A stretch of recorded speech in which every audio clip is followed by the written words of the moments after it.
थोड्याच वेळामध्ये भाजपची मॅरेथॉन बैठक सुरू होणार आहे। विधानसभेच्या पार्श्वभूमीवर या बैठकीचं आयोजन करण्यात आलेलं आहे। विधानसभेच्या जागांसंदर्भात चर्चा होण्याची शक्यता आहे।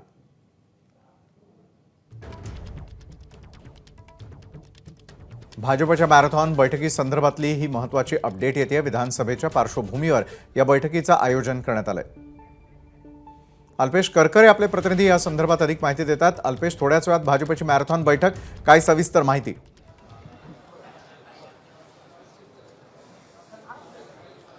विधानसभा निवडणुकीच्या अनुषंगाने आता भाजपमध्ये घडामोडींना वेग आलेला आहे। आज आणि उद्या भाजपच्या कोर कमिटीची बैठक ही मुंबई प्रदेश कार्यालयामध्ये बोलावण्यात आलेली आहे।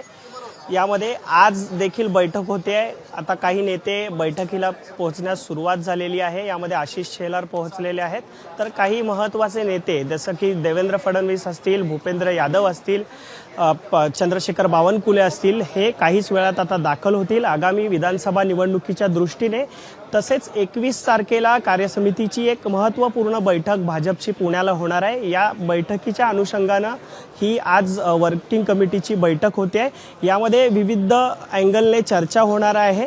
आपण पाहिलं तर विधानसभा निवडणुकीच्या दृष्टीने कशा प्रकारे भाजपची रणनीती असेल, तसेच 21 तारखेला जी महत्त्वपूर्ण बैठक होणार आहे त्या बैठकीमध्ये कशा प्रकारे नियोजन असेल या संदर्भात यामध्ये चर्चा होणार आहे। आज देखील बैठक होते, उद्या देखील बैठक होणार आहे। त्यामुळे या बैठकीकडे सर्वांचंच लक्ष लागलेलं आहे की भाजप नेते काय रणनीती ठरवतात आणि काय महत्त्वाचे निर्णय घेतात। विशाल, नक्कीच धन्यवाद अल्पेश, आपण दिलेल्या या सविस्तर माहितीसाठी। एबीपी माझा, उघडा डोळे बघा नीट।